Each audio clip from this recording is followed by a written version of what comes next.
Hello, everybody, and welcome to the Operational Velocity Podcast. I'm your host, Gautam Basu. Today, we're going to talk about operational alpha. Alpha is supposed to be the whole game in private equity.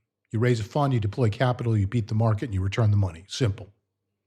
Except right now, the industry that has built its identity on financial genius is watching its returns crater. According to McKinsey's 2026 Global Private Markets Report, buyout funds, IRRs, hit a post-2002 trough between 2022 and 2025, roughly averaging 5.7% on a pooled basis. So let that sink in for a moment. The S&P 500 returned 15% over the same decade. The MSCI World returned 13%. So the funds that used to brag about access to cheap leverage and multiple expansion are now sitting on 18,000 plus unsold companies. That's 61% of buyout portfolios held beyond the traditional 4-year horizon, equating to approximately 3.8 trillion with the T dollars of unrealized value, stuck, waiting, aging. So what separates the funds that are actually generating returns from the funds that are managing a slow motion disappointment? In my opinion, it's one word: operations. And it's not the ops as a buzzword in a slide deck, not a slide that says 100-day plan. I mean systematic, deliberate, measurable improvement in how portfolio companies generate revenue, manage cost, and scale efficiently. And that's what we're going to talk to about today: operational alpha, what it is, who has it, how it's built, and why the funds that can manufacture it inside a portfolio company are building the only sustainable competitive advantage left in private equity. So let's get into it. Let's start with the structural reality, because I think the numbers are striking enough that I want to walk through them carefully. Private equity as an asset class grew up in a very specific environment. And if you think about it, it's not really that old. From roughly 1985 to 2021, the conditions were almost favorable for the financial engineering model. Interest rates were at a 35-year downward trend. Asset multiples expanded almost continuously. Cheap leverage was available on nearly everything. And if you bought a business at 8 times EBITDA, added some debt, waited 5 years while the market improved to 12x, and sold, well, congratulations, you're a genius. Or you just had the tailwind that most LPs eventually realized wasn't skill. So that is the old math, and I'm going to argue why it has gone away. Between 2010 and 2022, there are some estimates that multiple expansion and cheap leverage accounted for approximately 59% of total buyout returns. So the majority of private equity's alpha wasn't alpha at all. It was beta dressed up in a Savile Row suit. Then 2022 hit, and the interest rates moved from then 500 basis points in the US in about 18 months. And the debt got expensive. Entry multiples, which had peaked to at nearly 12 times EBITDA, came under pressure. The exit market froze, and suddenly firms that had been extracting returns from financial structure found themselves sitting on aging portfolio with no clear path to exit. So a couple of reports from some of the top consultancies. McKinsey reports that median buyout holding periods now exceed 6.7 years, and that's the longest since 2005. Bain, another consultancy, says that distributions to LPs as a percentage of net asset value remained at 14% in 2025, below 15% for the fourth consecutive year. And the same report states that buyout fundraising fell 16% in 2025 to $395 billion, a fourth straight annual decline. This is a structural problem and not a cyclical blip. So in Bain's 2026 Global Private Equity Report, it says it plainly: the industry has reached an inflection point. I think they said that they have a phrase I think is genuinely useful as a framing device for everything that we're discussing today. 12 is the new 5. And here's what that means. In the 2010s, a typical buyout deal needed roughly 5% annual EBITDA growth to generate a benchmark 2.5x return over 5 years. Today, with higher borrowing costs, Bain puts them at 8 to 9%, elevated entry multiples, and limited multiple expansion potential. That same deal now requires 10% to 12% annual EBITDA growth, every year sustained for the full holding period. That is not a modest ask. That's not run some operational improvements in year 2. That's a fundamental rewiring of how you underwrite a deal and what you need to actually execute inside the portfolio company once you own it. And here's what's interesting, because the performance gap is widening.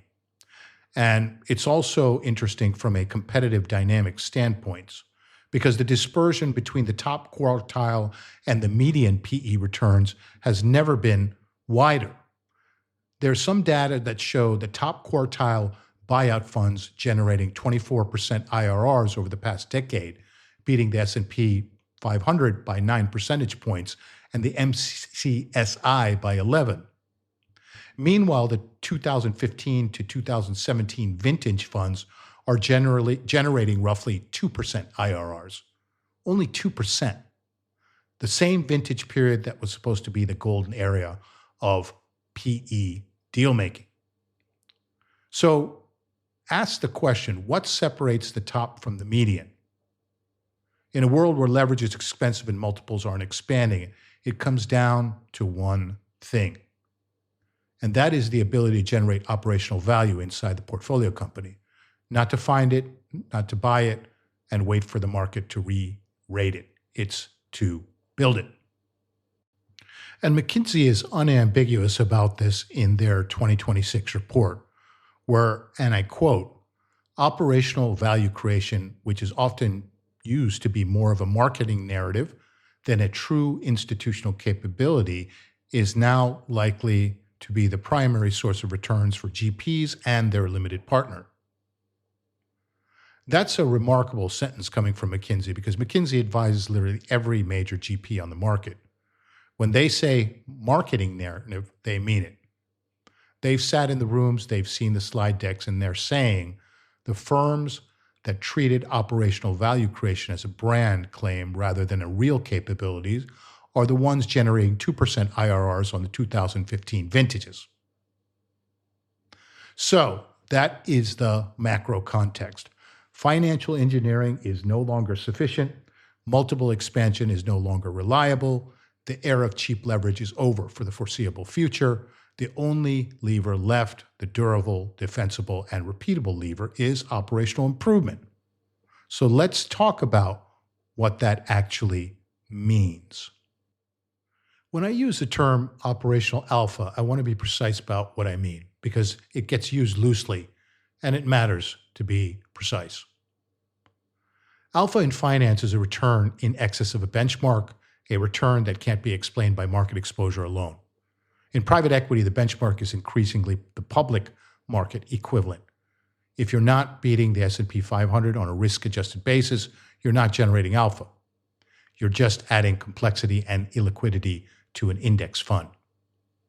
So operational alpha is the portion of a fund's excess returns that comes specifically from improving how a portfolio company operates. Not from buying cheap, not from adding leverage, not from selling into a hot market, but from making the business materially better at the things businesses actually do, which is generating revenue, managing cost, allocating capital, serving customers, and building teams. And there are 3 sources of operational alpha. And I'd like to distill it into what I call the 3 core mechanisms of operational alpha generation. The first is revenue uplift. This is growing the top line through better commercial strategy, pricing discipline, customer segmentation, channel optimization, and market expansion. This is not to grow the business as a vague ambition. It's a systematic identification of where revenue is being left on the table and a disciplined plan to capture it. Bain's 2026 report on Asia Pacific PE markets found that GPs themselves ranked top-line growth as the most important factor affecting exit returns, with roughly about 53% identifying it as the primary driver. But here's the uncomfortable truth. Only slightly more than half of the GPs surveyed actually achieved their top-line growth targets in more than 50% of exits. The intention is universal, but the execution is not. The second core mechanism of operational alpha generation is cost and margin improvement. This is everything from procurement optimization and supply chain consolidation to workforce productivity, overhead reduction, and of course, my favorite, working capital management. This is where operational professionals earn their keep in a PE portfolio because margin improvement is faster than revenue growth and the gains compound directly into EBITDA. Procurement alone is a massive lever. Blackstone's portfolio operations function, which serves over $1 trillion in assets under management, runs a group purchasing consortium called Core Trust that leverages $500+ billion in buying power across its entire portfolio. That is operational alpha through scale. And when you can move 250 portfolio companies across a single procurement consortium, the savings are immediate and real. And that, my friends, is not financial engineering. That's industrial leverage. And the third main core mechanism is operational infrastructure and platform capability. And this is a longer-term category and takes into account ERP implementations, data architecture, supply chain network redesign, talent development, digital transformation, so on. This is the work that takes longer to show up in the EBITDA, but that creates a platform for sustained growth and dramatically more attractive exit story. BCG, or Boston Consulting Group, had a research that showed that improved demand forecasting alone can boost revenue 2 to 4%, while smarter supply chain planning can cut inventory levels up to 5 to 10%, and that improves margins by an additional 25 to 50 basis points. And so for a mid-market portfolio company running a $100 million business, that's not a rounding error. That's millions of dollars of EBITDA created out of better process design. If we go back to McKinsey's analysis of more than 100 PE funds with the post-2020 vintages, it's the clearest quantitative validation of everything I'm describing. Because their finding states that general partners that focus on creating value through asset operations achieve internal rates of return up to 2 to 3 percentage points higher on average compared with their peer. And 2 to 3 percentage points sounds modest until you remember that this is net IRR at the fund level, compounded over a multi-year holding period. And at that scale, that's a differential between the difference between a good fundraise and an exceptional one. And it's also the difference between your next fund closing oversubscribed and closing with 3 LPs who are doing you a favor. The Value Creation Institute puts it even more starkly. Operational alpha now explains nearly half of buyout value creation in top-performing funds. Nearly half. In a world where the other half is still fighting over multiples and leverage, the firms that have figured out how to systematically manufacture operational alpha are playing an entirely different game. So how do they do it? How do the top quartile funds actually build and deploy this capability? Let's get into the operating model. When I talk about operational value creation model at the top performing PE funds, I want to distinguish between what's real and what's theater. Because here's the truth. Almost every PE fund in the world has an operating partner capability now. Almost every fund's pitch book features a section on value creation, and almost every management presentation from a portfolio company CEO starts with an operational improvement plan. The theater is absolutely everywhere. But what separates a fund's generating top quartile returns is their operating capability is a genuine institutional infrastructure, not just an afterthought. So let me give you the contrast. At the theater end of the spectrum, you have funds that hired one or two operating partners in 2019 because it was fashionable. And they gave them 4 portfolio company board seats each and asked them to add value without a clear mandate, a defined methodology, or a performance accountability. And these operating partners are often former CEOs or consultants who have domain knowledge, but no institutional framework for deploying it systematically across a portfolio. Now let's look at the real end. Blackstone Portfolio Operations.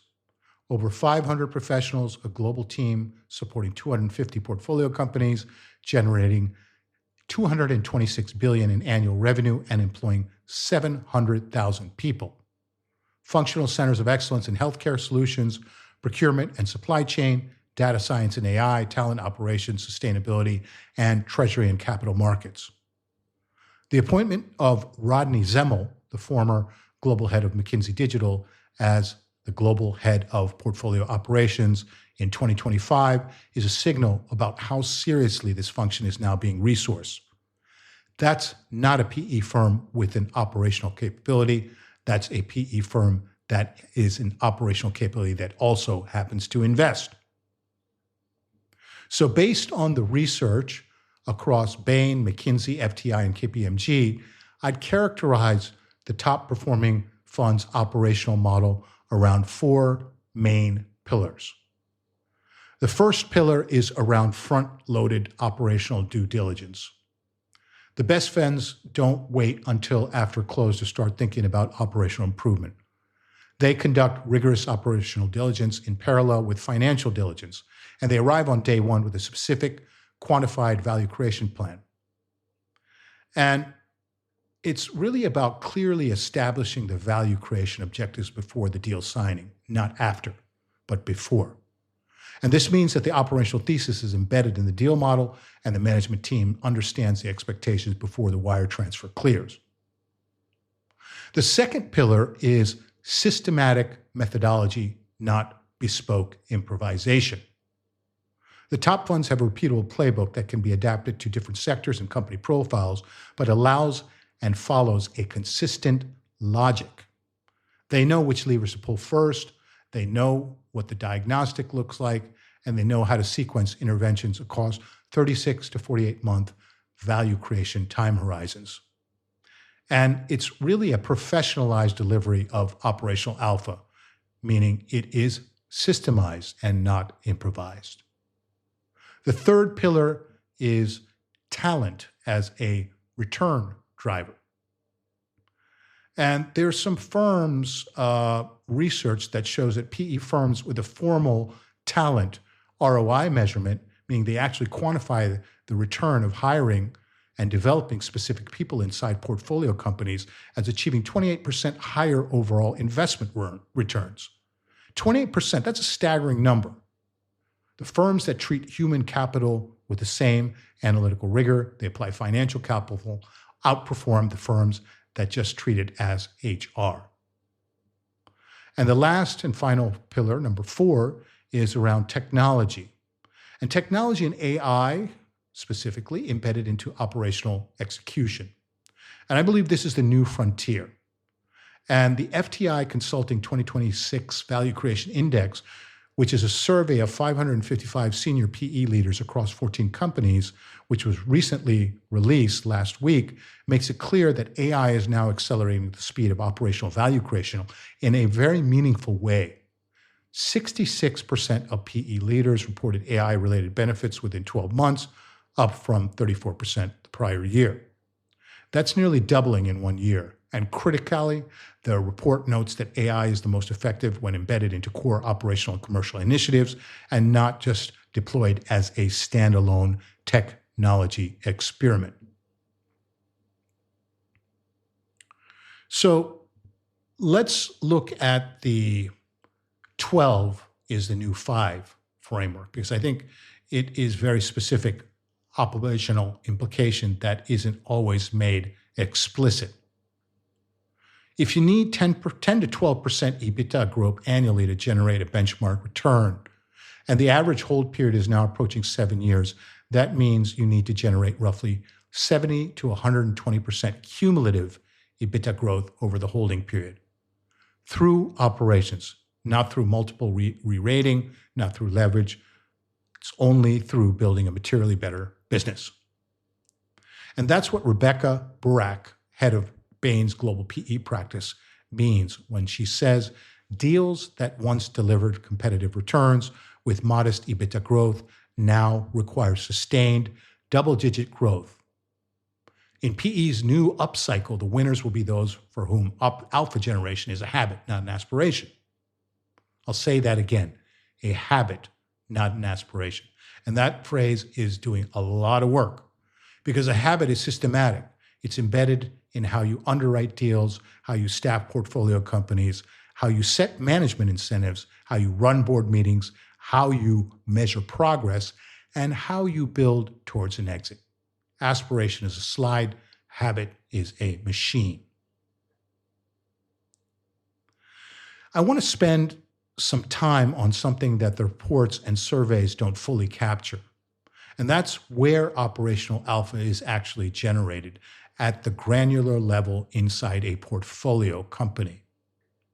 Because when you read about operational value creation, either in a McKinsey report or a Bain chart, it can kind of sound abstract. Revenue enhancement, cost optimization, operational infrastructure, these are categories. But alpha doesn't come from categories. It comes from specific interventions in specific parts of the specific business. So let me walk through the highest leverage areas based on what the data actually shows. Procurement is the underappreciated hero of PE value correction. And here's why. It generates savings in months, not years. Unlike revenue growth, which requires market development, sales hiring, and customer acquisition cycles, all of which take time, procurement improvements can hit the income statement in the first quarter after implementation. The PwC 2026 PE Outlook puts it well. Outperformance will increasingly be driven by operational improvement, sector specialization, and data-enabled transformation, not financial engineering. So for a mid-market company with $50 million in direct material spend, a 5% improvement in procurement effectiveness is $2.5 million of EBITDA annually, reoccurring. So if you capitalize that at 10x in an exit, that's $25 million of enterprise value created from better purchasing. And that's a real number. That's what procurement mastery looks like in a PE context. The supply chain redesign lever is related but distinct. In a world of reshoring, tariff risk, and deglobalization, there was a study that explicitly calls out pushing capital towards localization, where the portfolio company that has a resilient, optimized supply chain has a structural cost advantage and a risk profile that acquirers will pay for at exit. Then you have revenue growth, and this is harder than cost management, but compounds differently and creates a more defensible exit story. In the Bain's Asia Pacific data, GPs rank top-line growth as the primary driver of value exit, and 53% say it's the most important factor. And the private equity value creation report found that revenue growth accounted for 71% of total value creation at exit in 2024. So what does operational revenue generation actually look like? It starts with commercial diagnostic work. Where is the business underpriced? Where is it leaving margin on the table? Which customer segments have the highest lifetime value and lowest churn? And how do you tilt the mix towards those? Which markets are adjacent and penetrable with existing product? What does the sales process look like? And where in the funnel is the value being lost? And that is not a marketing strategy. That is operational rigor applied to the commercial function. Pricing discipline alone, systematic analytics-driven pricing rather than relationship-driven or cost-plus pricing can expand gross margins by 50 to 250 basis points. And on a $200 million revenue business, that's meaningful. And the firms that are good at this don't outsource it to a consulting firm that parachutes in and leaves. They embed commercial excellence as a capability inside the portfolio company through the right VP of revenue or chief revenue officer, through pricing tools, through customer analytics infrastructure, so that the improvement is durable beyond the holding period. The third dimension of where operational alpha is made is digital infrastructure. And this is where the AI discussion becomes concrete rather than abstract. In FTI's 2026 survey, they found that 66% of PE leaders reported AI benefits within 12 months, representing a real shift from when we were just 2 years ago. The use cases that are delivering fastest are demand forecasting, inventory optimization, pricing models, customer segmentation, and back office automation. And for a mid-market industrial company, AI-driven demand forecasting is no longer a futuristic concept, it's a deployment decision.